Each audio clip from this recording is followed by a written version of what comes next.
video game collecting, whether it be retro games, modern games, video game collecting. Why do we do it? Must be mad. Well, I've got to say, I love it. It's in me blood, and I ain't going anywhere. I'm not one of these. I'll buy it all up, hoover it all up, and then sell it all quick because I've lost touch with it all. Not a chance. I'm here to stay. I'm in the collecting game. As mad as that is. Well, there's good and there's bad for it. The good, in my mind, far outweighs the bad. But I do keep having to have a word with myself. I do keep having to remind myself, concentrate on what you've got. It's not always about chasing the stuff you haven't. Got to enjoy what you got. You really have. We've all got to do it in life in general. Yeah, absolutely. We get too stressed out on the thrill of the chase and what you might be able to find, and trying to get stuff at bargains and stuff. But enjoy what you've already got. Definitely. Video game collecting. And there's so many different avenues, so many different ways and what people collect. Gotta love it.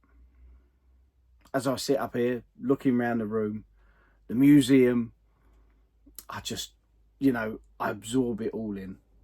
Every time I look at a different sort of shelf unit, shelf, corner, whatever, it brings a smile.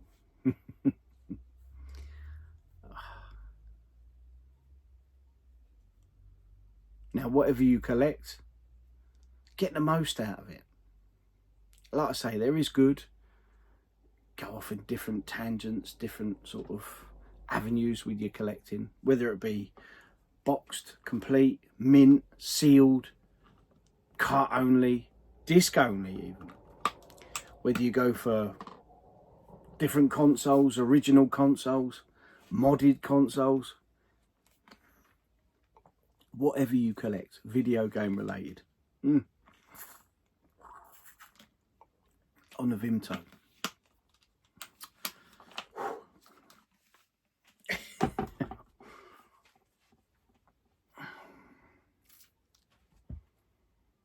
But yeah, try and play more.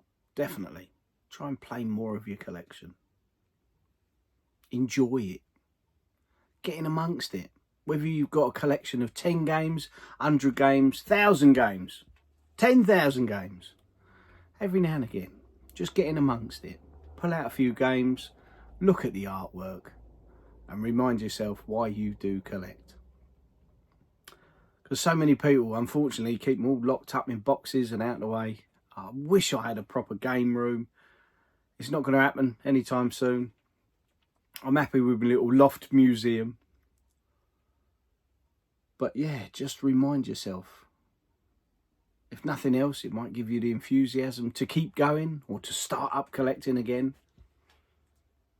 Or just play more. Play more in 24.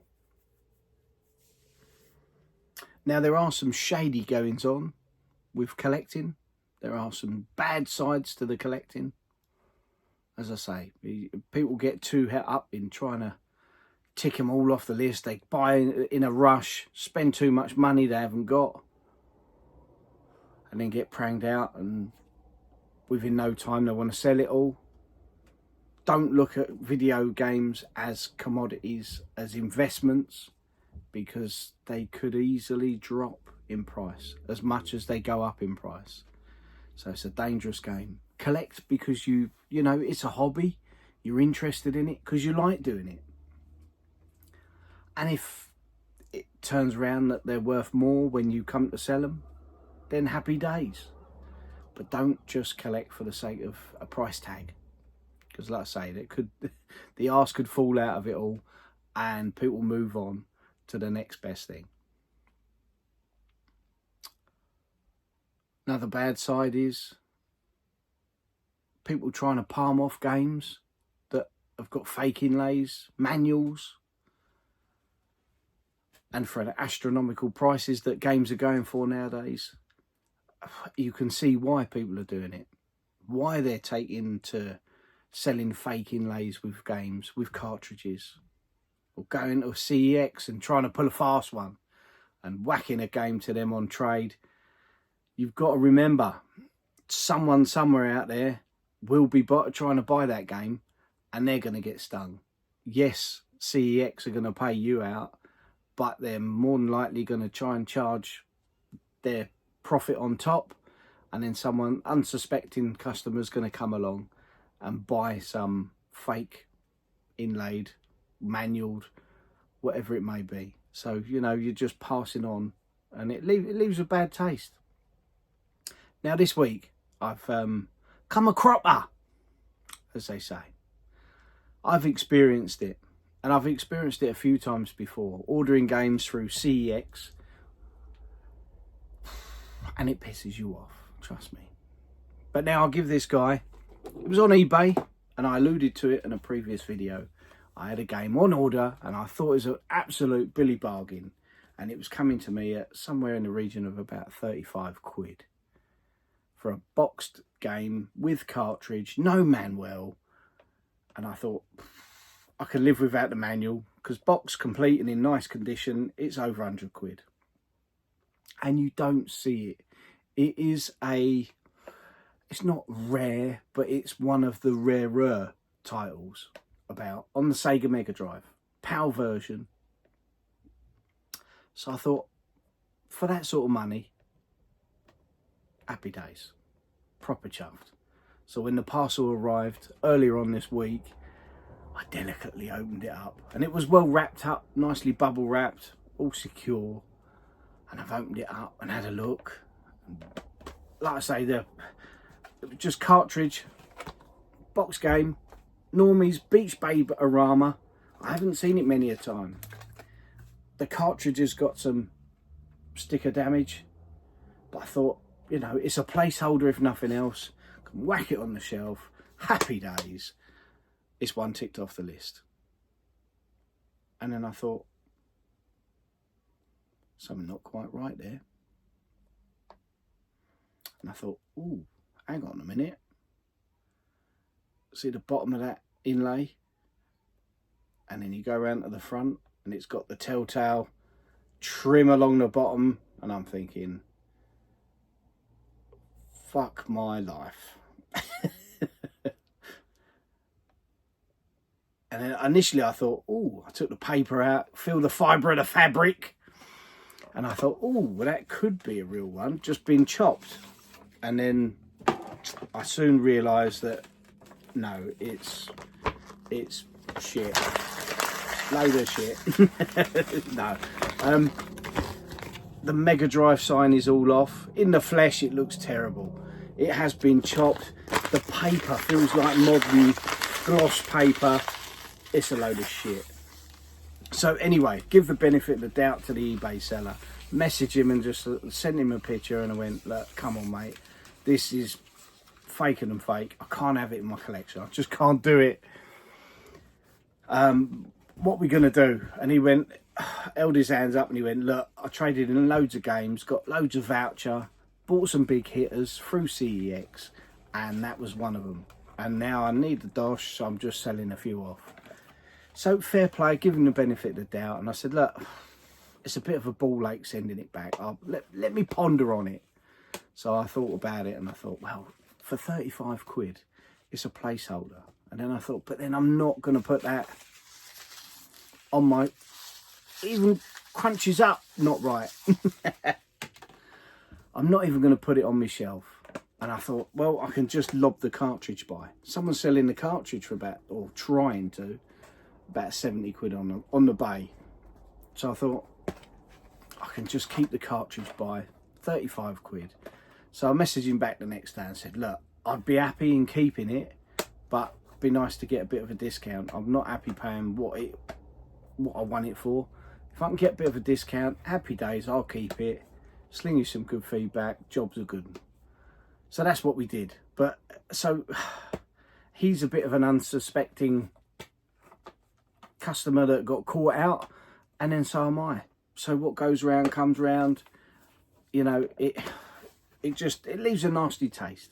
And with these games starting to become so expensive for so many titles, we are starting to see it more. So just be vigilant, people. Be vigilant. Check your games and your manuals and your whatnots.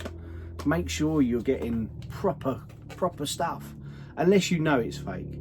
So it's a placeholder. I can chuck the cartridge up. I've got a few odds and ends, a few boxes and cartridges, and one day I'll complete them and that and put them on my shelf. But until then, for now, it's a placeholder for now, you know. So yeah. So the bad sides, the cost of these bloody things, these bits of plastic, paper, cardboard, it's madness, I tell you. But it's got to be done. I'm a full set collector in most cases. What I do go off on my little side quests, as I call them, with Japanese artwork. I love a bit of Japanese artwork on the Super Famicom and also the N64.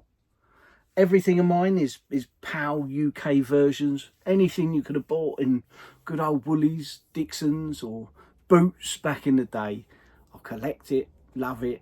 It's on the shelf, happy days. But yeah, something has got me with the Japanese artwork with the Super Famicom and the N64. They're just, box art is brilliant. Absolutely love it.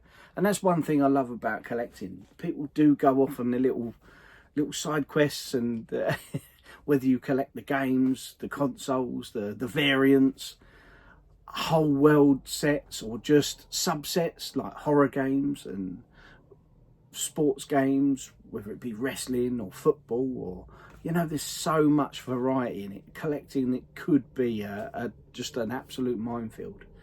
And over the years, that's where I've had to rein it in myself. I've got rid of an awful lot.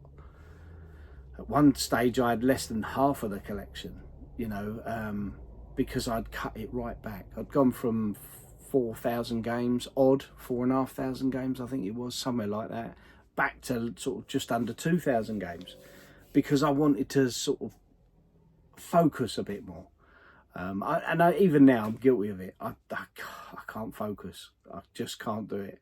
I'll buy a couple of games for that system, and then I'll be having a cheeky look on the bay, or go in a shop, go to the Retro Hunter or Miso's or Nerd Base or somewhere local to Essex where I am, and I'll see a different sort of selection of games, PS1 games, and that's it. I'll buy a few PS1 games. So there's always something to buy, which is not a good thing, because it means you're always spending. And again, that's probably not a great idea to have a book of needs, because I'm then looking at, every time I open the pages, I'm looking at stuff that I need, and there's always something to be found. So yeah, do your collecting wisely, but get in amongst your collection now and again. Drink it all in, enjoy it, because you know you've got to get the most out of it. I'd love to know why you guys collect, what you collect, why you collect, how long you've been doing it for.